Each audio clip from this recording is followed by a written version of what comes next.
तो दोस्तों हम आपके लिए मिजाज पढ़ा रहे थे और मिजाज में सबसे पहले हमने देखा था उसकी डेफिनेशन क्या है।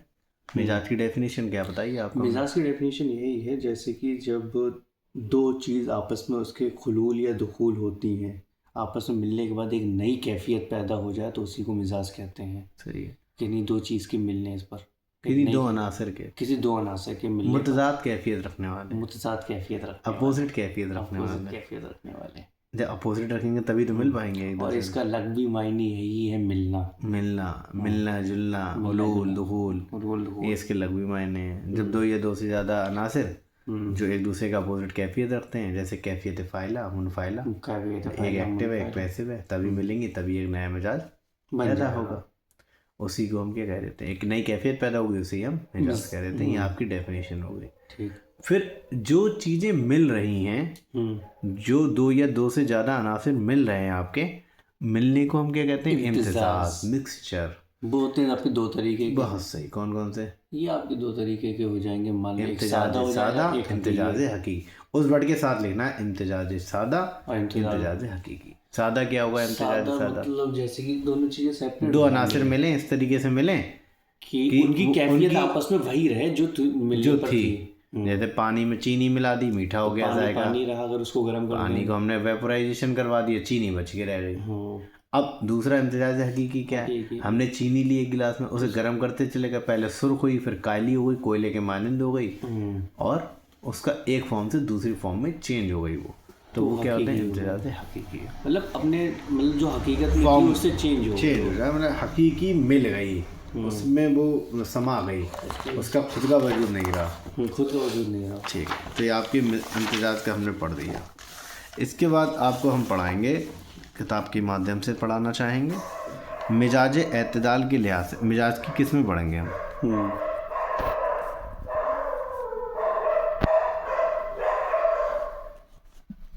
मिजाज की किस्में। मिजाज एतदाल के लिहाज से दो किस्म का होता है। देखिए दोस्तों, डॉगीज़ बहुत हैं इस मोहल्ले में, इसलिए आपको डॉगीज़ की आवाज़ सुनाई दे रही होगी। तो बिल्कुल भी घबराना नहीं है, लेक्चर को लास्ट तक सुनना है, क्योंकि आपको बिल्कुल डिस्ट्रैक्ट नहीं होना है। आपके यूनिवर्सिटी के एग्ज़ाम आ चुके हैं और ये स्पेशल सीरीज़ हमने आपके लिए स्टार्ट की है। तो आप अगर इन क्लासेस को कर लेंगे हमारे उमूर कुल्लियात उमूर तवैया की, तो आपके इतने कॉन्सेप्ट क्लियर हो जाएंगे कि आप खुद सोचेंगे कि पीजी में भी जब आप इस किताब को लेकर बैठेंगे दोबारा रिवीजन के लिए, तो आपका एक एक कॉन्सेप्ट क्लियर होगा। इसी लेक्चर से आ जाएगी, और इसी लेक्चर से आपका पीजी में सिलेक्शन हो जाएगा। कुल्लियात उमूर तवैया से लगभग 4 से 5 क्वेश्चन आते हैं। तो समझ लीजिए आपको फ्री में पीजी की प्रिपरेशन चल रही है इस सब्जेक्ट की। ठीक है। और तो हम पढ़ रहे थे मिजाज की किस्में। अब मिजाज की हम किस्में जो पढ़ रहे थे, तो मिजाज एतदाल के लिहाज से दो किस्म का होता है। एक होता है मिजाज मोतदिल, एक होता है मिजाज गैर मोतदिल। मिजाज की किस्में जैसे हम कहते हैं ना, हमें किसी चीज़ के टाइप्स बनाने हैं, तो ऑन द बेसिस ऑफ लिखते हैं ना, ऑन द बेसिस ऑफ एतदाल। देखिए सबसे बढ़िया कॉन्सेप्ट जो है, देखिए दोस्तों आपका जो हमारा मकान है वो हाईवे पे है थोड़ा, इसलिए आवाज़ वगैरह आती रहती है, तो उसके लिए इसको इग्नोर करना है। जैसे कि हमने बताया मिजाज की किस्में पढ़नी है, तो सबसे पहले ऑन द बेसिस ऑफ एतदाल। देखिए जब भी कभी आप यूनानी सब्जेक्ट पढ़ेंगे और आपको उसको थ्योरी वाला एग्ज़ाम देना है, तो आपके उर्दू के टर्म्स आने चाहिए। आपको उर्दू के टर्म्स कब आते हैं? आप जितना आप नकल करते हैं, कॉपी करते हैं, प्रैक्टिस करते हैं। जैसे हम आपको लिख के समझा रहे हैं, तो आपका भी कायदा ये है, जब आप क्वेश्चन की प्रैक्टिस करें लिखने की, यूनिवर्सिटी एग्ज़ाम में आपको जब लिखना हो, तो आप लिख लिख के क्वेश्चन को याद करिए, ताकि आप लिख पाएँ वहाँ पर। अगर आप थ्योरी रटते रहेंगे तो वहाँ पर आप लिख नहीं पाएंगे, तो उससे बड़ी दिक्कत का सामना पेश करना पड़ता है। तो इसलिए कोशिश किया करिए, जब भी आप कोई क्वेश्चन याद करने बैठ रहे हैं तो उसे लिख के करें। अब हम मिजाज की किस्में पढ़ रहे थे। मिजाज की किस्में ऑन द बेसिस ऑफ एतदाल। तो मिजाज मोतदिल, एतदाल मतलब नॉर्मली, मिजाज गैर मोतदिल, मतलब हमने नॉर्मली के एतबार से देखा, तो एक आ गया मिजाज मोतदिल नॉर्मली और एक गैर मोतदिल। ठीक है। अब मिजाज मोतदिल की किस्में कितनी किस्में हैं? मोतदिल की भी किस्में हैं। मिजाज मोतदिल की किस्में। अब देखिए जो हमने इम्तिजाज पढ़ाया था, मिजाज मोतदिल हकीकी और सादा, और दूसरा है मिजाज मोतदिल तिब्बी। अच्छा। अब मिजाज मोतदिल हकीकी क्या होगा? मिजाज मोतदिल हकीकी वो होगा, इससे मुराद वो मिजाज सादा है, ठीक, जिसमें कैफियत अरबा यानी गर्मी, सर्दी, तरी यानी रतूबत और खुश्की मुसावी मकदार में पाई जाएं। मिजाज मोतदिल हकीकी। लेकिन क्या आप बता सकते हैं दुनिया में कोई ऐसी चीज़ होगी जिसमें चारों चीज़ें बराबर हों? बिल्कुल नहीं हो सकती। बिल्कुल नहीं हो सकती। तो मिजाज मोतदिल मुसावी मकदार में हो जाएं और हकीकी तौर पर मुरक्कब के मिजाज में अतदाली कैफियत पैदा हो, लेकिन इस किस्म का मिजाज खारिज में नहीं पाया जाता है। खारिज बोले तो जो खारजी दुनिया है उसमें नहीं पाया जाता है। यानी किसी नू मतलब होता है कोई भी जिन्स, किसी भी नू को ये मिजाज हासिल नहीं होता है, इसलिए कि दुनिया में जितने मुरक्कबात पाए जाते हैं उनमें, तो दुनिया में जितने भी जितने मुरक्कबात पाए जाते हैं उनमें अनासर की मकदार मुसावी नहीं होती है, बल्कि वाज अनासर मकदार में ज़्यादा होते हैं और वाज में कम होते हैं। आप खुद सोचिए, कोई भी एक जब टेम्परामेंट बनता है यानी मिजाज बनता है, वो दो या दो से ज़्यादा अनासर के वाहिम फ़ेल व अनफ़ेल से मिलता है, मतलब एक दूसरे के मिलने जुलने से बनता है। और कब वो अनासर एक दूसरे से मिलते हैं? जब वो अलग अलग कैफियत वाले होते हैं। एक ही कैफियत के होंगे तो नहीं मिलेंगे, रिपल्शन होगा, तो अलग अलग कैफियत के होंगे तो मिलेंगे। तो जब हम आपको इम्तिजाज हमने पढ़ाया, इम्तिजाज सादा होता है, इम्तिजाज हकीकी होता है। सादा में क्या होता है? अपनी औकात पे रहें दोनों, बदले नहीं। हकीकी में क्या होता है? घुल मिल जाए, अपनी औकात में रहें, अपनी औकात भूल जाए और मिल जाए। उसके बाद हमने पढ़ाया मिजाज की किस्में। मिजाज की जो किस्में होती हैं वो एतदाल, ऑन द बेसिस ऑफ एतदाल, यानी नॉर्मली लिहाज से हम देखें तो उसकी दो किस्में हैं, मिजाज मोतदिल हकीकी और मिजाज नहीं, एतदाल के लिहाज से दो टाइप का, मिजाज मोतदिल और मिजाज गैर मोतदिल। फिर मिजाज मोतदिल गैर मोतदिल, मिजाज मोतदिल की दो किस्में, मिजाज मोतदिल हकीकी, मिजाज मोतदिल तिब्बी। हकीकी क्या हुआ? जैसे हमने हकीकत में कहा था कि एक दूसरे के अंदर मिलजुल जाए, अच्छे से घुल मिल जाए, और इन्होंने कहा चारों जो कैफियत है वो बराबर मकदार में पाई जाए। ऐसा कोई मिजाज हो ही नहीं सकता जिसमें चारों कैफियत बराबर में हो। तो इसीलिए मिजाज मोतदिल हकीकी दुनिया में खारजी तौर पर पाया ही नहीं जाता है। बहुत सारे हकीम जो थे उनका कॉल था कि इसके करीब करीब तर होती हैं कुछ चीज़ें जो इतना मिजाज रखती हैं कि उनमें हरारत, बरूरत, रतूबत या वसर यकसा मकदार में हो। ठीक है, तो ऐसा ज़रूरी नहीं है, लेकिन इसके लमसम बता देते हैं कि हाँ भाई इसके करीब होगा। ठीक है, बल्कि बाज़ अनासर मकदार में ज़्यादा होते हैं, कम होते हैं। अब मिजाज मोतदिल हकीकी से कुर्ब, मतलब जो मिजाज मोतदिल हकीकी है जिसमें हकीम लोगों ने ये कहा कि इसमें चारों कैफियत जो है बराबर मकदार में पाई जाए, लेकिन दुनिया में, ठीक है। तो जैसे कि हम आपको बता रहे थे मिजाज की किस्में, जैसे हम किसी भी चीज़ को जब डिफ़ाइन करते हैं यानी उसकी तकसीम करते हैं, टाइप्स बताते हैं, तो कहीं ना कहीं हमारी एक हेडिंग रहती है ऑन द बेसिस ऑफ। तो इसी तरीके से मिजाज की जो किस्में हैं, मिजाज की किस्में एतदाल के लिहाज से मिजाज मोतदिल, मिजाज गैर मोतदिल। मिजाज मोतदिल में जब हम आएंगे तो मिजाज मोतदिल हकीकी, मिजाज मोतदिल तिब्बी। अब इसको जैसे खाका बनाए हम आपको, खाका बहुत इम्पोर्टेंट होता है। क्वेश्चन जब भी आप लिखना तो हमेशा लिख के आना। जैसे मान लो आपने लिखा मिजाज के अक़साम, और हमेशा आदत डालिए जो हेडिंग डालें उसमें क्लियर लिखाओ एकदम टीचर को, ताकि एकदम पढ़ने में उसे की आंखें चौंधियाएँ ना, उसे चीज़ एकदम क्लियर समझ में आ जाए। मिजाज के अक़साम है तो हम लिखेंगे एतदाल के लिहाज से पहले, एतदाल मतलब नॉर्मली के हिसाब से, एतदाल के लिहाज से। अब जब एतदाल के लिहाज से बात करेंगे तो सबसे पहले देखेंगे हम मिजाज मोतदिल गैर मोतदिल, मिजाज गैर मोतदिल। फिर मिजाज मोतदिल की किस्में पढ़ेंगे, मिजाज मोतदिल हकीकी, तिब्बी। दूसरी आ जाएगा मिजाज मोतदिल तिब्बी। ठीक है, इस तरीके से खाका हो गया अभी आपका। क्या बोलते थे? खाका बोले तो चार्ट, फ्लो चार्ट। तो आपको आसानी से याद हो जाएगी। मिजाज के अक़साम की बात करें तो एतदाल के लिहाज से पहले बांटा गया है। एतदाल के लिहाज से नॉर्मली बांटा गया है जो मिजाज मुअतदिल, गैर मुअतदिल, मिजाज मुअतदिल को जो बांटा गया, मिजाज मुअतदिल हकीकी, मिजाज मुअतदिल मुअतदिल तिब्बी। क्या होता है? अब मुअतदिल होता है नॉर्मल, एतदाल, बैलेंस।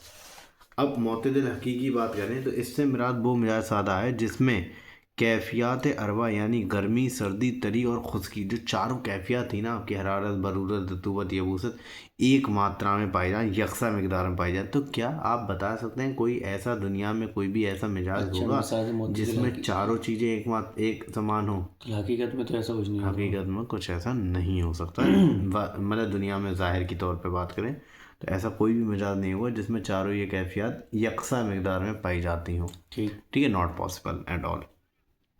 लेकिन अब इसमें क्या है, बहुत सारे हकीमों के नज़रिए आ जाएंगे कि कहेंगे भाई हाँ हकीकी तौर पे तो नहीं पाया जाता लेकिन कुछ करीब तर होता है, जो जैसे हम कहते हैं परफेक्ट नहीं है लेकिन परफेक्ट के करीब है। Perfection। ठीक है, क्योंकि 100% तो कोई भी दुनिया में परफेक्ट नहीं है, किसी ना किसी में कोई ना कोई कमी है। लेकिन कहते हैं भाई ये परफेक्ट आदमी है, तो परफेक्ट आदमी जब हम बोलते हैं जब उसकी बहुत सारी जो क्वालिटीज़ होती हैं, सलाहियत होती हैं, वो अच्छी होती हैं। इसी तरीके से मिजाज मुअतदिल हकीकी से करीब, हकीकी कहता है जिसमें चारों जो कैफियतें यकसा मिकदार है यानी बराबर मिकदार में पाई जा रही हो, चाहे वो हरारत हो, बरूदत हो, रतूबत हो, यबूसत हो। तो इसमें मिजाज मुअतदिल हकीकी से जो करीब देखेंगे तो इसमें सबसे पहले हमारे फ़खरुद्दीन राज़ी आते हैं। फ़खरुद्दीन राज़ी का नज़रिया ये था अक़लीम तहर्रुक। अच्छा, अब आप समझेंगे सर अक़लीम क्या होता है? अक़लीम हम बता देते हैं क्या होता है। जैसे मान लीजिए ये आपकी अर्थ है, हाँ ठीक, तो पहले के जो हकीम अतिब्बा थे तो उन्होंने क्या करा था, कुर्राए अर्ज को, कुर्रा बोलते हैं गोला, अर्ध मानी मिट्टी का गोला। जैसे हमारी जो अर्थ है, धरती है, नीला गोला जैसे ब्लू गोला भी बोलते हैं, कुर्रा अर्ज है, तो इसको पहले अक़लीम में उन्होंने डिफाइंड किया था, 7 अक़लीम में बांटा था। अक़लीम बोले तो अक़लीम बोलते हैं कलम, जैसे बोलते हैं कलम डालने को, जैसे पेड़ होता है, पेड़ में कहते हैं नहीं कलम लगा दी हमने, अच्छा अच्छा, तो उसी तरीके से अक़लीम आने मैंने उसको डिवाइड किया गया लाइन से। ठीक। तो उन्होंने कितनी अक़लीम में करा था? 1 2 3 4 5 6 7 अक़लीम में डिफाइंड किया था। तो उन्होंने कहा जो कुर्राए अर्ज की फ़खरुद्दीन राज़ी का नज़रिया था कि अक़लीम चारुम के रहने वाले लोगों का मिजाज एतदाल हकीकी से ज़्यादा करीब होता है। तो उन्होंने कहा ये चौथी जो अक़लीम है इसका मिजाज जो है मिजाज मुअतदिल हकीकी के ज़्यादा करीब है, क्योंकि 3 अक़लीम इधर आ रही हैं, 3 अक़लीम इधर आ रही हैं। तो उन्होंने इस बेस पे कह दिया कि चौथी अक़लीम पे जो लोग रहते हैं उनका मिजाज जो है एतदाल हकीकी से ज़्यादा करीब होता है। लेकिन शेखुर रईस का, जैसे हम इब्न सीना भी कहते हैं, शेखुर रईस का नज़रिया ये है कि खिते अस्तवा पे रहने वाले लोगों का मिजाज एतदाल हकीकी से ज़्यादा करीब होता है। इसे हम बोलते हैं खिते अस्तवा, जो बीच की लाइन, मतलब सेंटर ऑफ लाइन जो है, सेंटर ऑफ द लाइन, खिते खिज हो जाएगा, खित अस्तवा, खित अस्तवा। खित अस्तवा पर रहने किसने बोला? ये पीजी का क्वेश्चन है, याद रखिएगा, पिछले साल 2024 में भी आया हुआ है। ठीक, फ़खरुद्दीन राज़ी की बात करें, फ़खरुद्दीन राज़ी का नज़रिया ये था कि जो 7 अक़लीम है उसमें जो चौथी अक़लीम के पास लोग रहते हैं, एफ से फ़खरुद्दीन 4। तो फ़खरुद्दीन राज़ी ने क्या कहा, चौथी अक़लीम पर जो रहते हैं वो मिजाज मुअतदिल हकीकी के ज़्यादा करीब है। इब्न सीना में क्या आ रहा है? सीन, तो खिते अस्तवा, इब्न सीना एस, इस्तवा में एस। तो इब्न सीना ने क्या किया, जो खिते अस्तवा के पास रहते हैं, जो सेंटर लाइन रहती है उसके करीब जो रहते हैं वो उनका मिजाज जो है मिजाज मुअतदिल हकीकी के ज़्यादा करीब होता है। अच्छा, इन्होंने ऊपर ऊपर बांटा है, नीचे का क्या ऐसा क्या? वो भी हम बताएंगे। पहले क्या था, जैसे दुनिया की या जो भी हमारी बाहर मतलब दुनिया है उसकी पूरी तो खोज कर ही नहीं थी ना, सैटेलाइट वगैरह थी, तो उन्हें मालूम नहीं था कि कहाँ लोग रहते हैं। तो उनका ये था कि यार 1/4 दुनिया पर ही लोग रहते हैं, बाकी 3/4 पर पानी है। जब सच्चाई भी है कि 3/4 में 70% जो है हमारा भारत में भारत कह रहे हैं दुनिया में समुंदर है, ठीक है ना। तो 1/4 पे ही तो रह रहे हैं। लेकिन अब उन्हें ये नहीं मालूम था कि नॉर्थ पोल पे भी लोग रहते होंगे, साउथ पोल पे भी रहते होंगे, हर पोल पे आदमी रह रहा है। तो उन्होंने इतनी नॉलेज नहीं थी, तो उन्होंने अपने हिसाब से कितना सोचा होगा, खुद सोचो कि 3/4 पर पानी है, इस हिसाब से उन्होंने सोचा 1/4 में दुनिया रह रही है। तो इसीलिए जो उन्होंने सोचा जहाँ पे इंसान रहना है, क्योंकि हम बात कर रहे हैं मिजाज के, इंसान के मिजाज की, तो उन्होंने कहा कि जो 1/4 पे दुनिया रह रही है उन्हें 7 अक़लीम में बांट दिया। तो जो चौथी अकलीम की बना 4, तो एफ से मतलब फ़खरुद्दीन राज़ी ने कह दिया कि भाई चौथी अकलीम पे जो लोग रहते हैं उनका मिजाज मुअत्तदिल हकीकी ज़्यादा करीब है। और सीना ने कह दिया जो खिते अस्तवा से, ऐसे सीना ऐसे अस्तवा। ठीक है, तो ये आपका 2024 पीजी में भी क्वेश्चन आया था। ये आया था असरसन और रीज़न में। असरसन में आ गया कि फ़खरुद्दीन राज़ी का नज़रिया ये था कि जो अकलीम में 4 रूम पर लोग रहते हैं उनका मिजाज जो है मिजाज मुअत्तदिल हकीकी से ज़्यादा करीब होता है, असरसन। और रीज़न भी उन्होंने यही ऐड कर दिया था कि खिते अस्तवा के रहने वाले लोगों का ज़्यादा मिजाज मुअत्तदिल हकीकी करीब होता है, ये इब्न सीना ने कह दी थी। तो दोनों बातें सही हैं, असरसन भी सही है, रीज़न भी सही है। लेकिन रीज़न जो है, असरसन जो है वो रीज़न की वजाहत नहीं करता। तो A and B is correct but not the explanation of, मतलब ही नहीं है। मैंने दोनों अलग अलग बातें। तो इस तरीके से क्वेश्चन आया था 2024 में। ठीक है, तो इस तरीके से अगर आप कॉन्सेप्ट क्लियर करके रखोगे और एक ट्रिक बना लोगे कि ऐसे ट्रिक जैसे हम बता रहे हैं आपको, तो पूरी यूनानी सब्जेक्ट जो है ना उनको ऐसा आपको ट्रिक पे याद करा देंगे कि आप भी सोचेंगे सिर्फ मज़ा आ गया। और बहुत बड़ा खेल लेंगे यूनानी को। जैसे कि आप देखेंगे कि उमूर तबैया जिसमें अरकान, मिजाज, अखलाक, ताज़ा, अरबा, कुव्वा, अफ़ाल, इतनी सलाहियत है अल्हम्दुलिल्लाह कि उसे आपको 1 दिन में कंप्लीट करा सकते हैं, 1 से 1.5 दिन में, 2 दिन में। और ऐसे कॉन्सेप्ट बना के कि आपके जहन नसीन हो जाएंगी चीज़ें। जहन नसीन हो जाएंगी तो आपको चीज़ें याद रहेंगी। और याद हो जाएंगी, चाहे आप PCS का एग्ज़ाम निकालें, UP PCS का, चाहे MOCH का, डजेंट मैटर। ओके, तो अभी हम क्या पढ़ रहे थे, मिजाज मुअत्तदिल हकीकी से करीब। तो जैसे कि ये था मिजाज यूनिवर्सिटी एग्ज़ाम निकल गया है। हाँ बिल्कुल, आपका यूनिवर्सिटी एग्ज़ाम निकल गया। देखो यूनिवर्सिटी एग्ज़ाम निकलने के लिए ना बहुत आसान होता है, लेकिन सबसे पहले आपको क्या करना होता है, प्रैक्टिस करनी होती है, आपको लिखना आना चाहिए। अब मान लीजिए कॉन्सेप्ट आप समझ गए, कॉन्सेप्ट अब लिखना आता नहीं है तो दिक्कत है। अब बच्चे क्या करते हैं, कॉन्सेप्ट समझते नहीं, सिर्फ रट्टा रट्टा रट्टा रट्टा, तो बेचारे वो रटते रहते हैं। नहीं, रटने वाले मतलब बहुत रटेंगे। बहुत लड़कियां जैसे ज़्यादातर क्या करती हैं, लड़कियां हमारी रट लेती हैं। तो जब वो रट लेती हैं तो चीज़ें उन्हें एकदम रट जाती हैं, लिख जाती हैं वो। अब लड़के तो पढ़ते नहीं हैं, तो लड़कों से कहा जाता है भाई आप कॉन्सेप्ट बना लो अपने। तो आप अगर कॉन्सेप्ट बना लोगे और आपको लिखने की प्रैक्टिस है तो आप लिख के आ जाओगे और पास हो जाओगे। लेकिन उसके लिए लिखने के लिए, प्रैक्टिस के लिए क्या करना है, आपको डेली 2 से 3 नकल करनी है। डेली कोई नकल एक्स्ट्रा नहीं करनी है, जो आप पढ़ रहे हैं उसे लिखिए, और जो आप पढ़ते रहेंगे आसानी से आपकी चीज़ें क्लियर आउट होती रहेंगी। ठीक है, तो अभी हम किस में पूरा इसमें ख़त्म कर देंगे आपके इस लेक्चर में। मिजाज की किस्में अगर हमने बात करी, सबसे पहले का एतदाल के लिहाज से 2 किस्में होती हैं, मिजाज मुअत्तदिल, मिजाज गैर मुअत्तदिल। फिर हमने कहा एतदाल की 2 किस्में होती हैं, मिजाज मुअत्तदिल हकीकी, मिजाज मुअत्तदिल तिब्बी। फिर मिजाज मुअत्तदिल हकीकी जो है, उन्होंने कहा ऐसा मिजाज होता है जिसमें जो चारों कैफियत हैं वो यकसा मिकदार में पाई जाती हैं। लेकिन ज़ाहिर दुनिया में, ज़ाहिर आलम में ऐसा कोई भी मिजाज नहीं है जिसमें चारों कैफियत पाई जाती हैं यकसा मिकदार में। और तो बहुत सारे हकीमों और अतिबाओं के नज़रिए आए, तो उन्होंने कहा कि ठीक है भाई, ऐसा तो कोई भी कैफियत, कोई भी मिजाज नहीं है जिसमें चारों कैफियत बराबर मिकदार में पाई जा रही हो, लेकिन काफ़ी हद तक उनके करीब करीब मिल सकती है। जैसे फ़खरुद्दीन राज़ी ने कह दिया अक़ली में 4 रूम पर रहने वाले लोग हैं, इब्न सीना ने कह दिया कि खिते अस्तवा पे हैं। तो इसी तरह हुक्माए गिरोह जिसमें फ़खरुद्दीन राज़ी और अबू सहल मसीह, अच्छा एक चीज़ याद रखिएगा, फ़खरुद्दीन राज़ी जिसमें थे उसमें अबू सहल मसीह भी थे। तो अबू सहल मसीह भी शामिल हैं। तो उनके दलाइल ये हैं कि अक़लीम 4 रूम पर ना तो ज़्यादा गर्मी पड़ती है ना ज़्यादा सर्दी।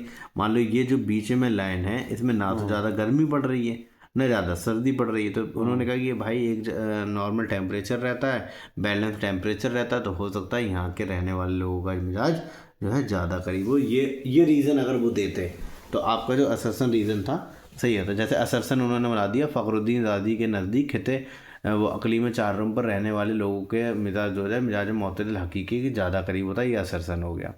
रीज़न वो ये दे दें कि जो अक़लीम में 4 रूम होती है वो सेंटर में पाई जाती है, मरकज़ में पाई जाती है, उसमें ना तो ज़्यादा गर्मी पड़ती ना ज़्यादा सर्दी।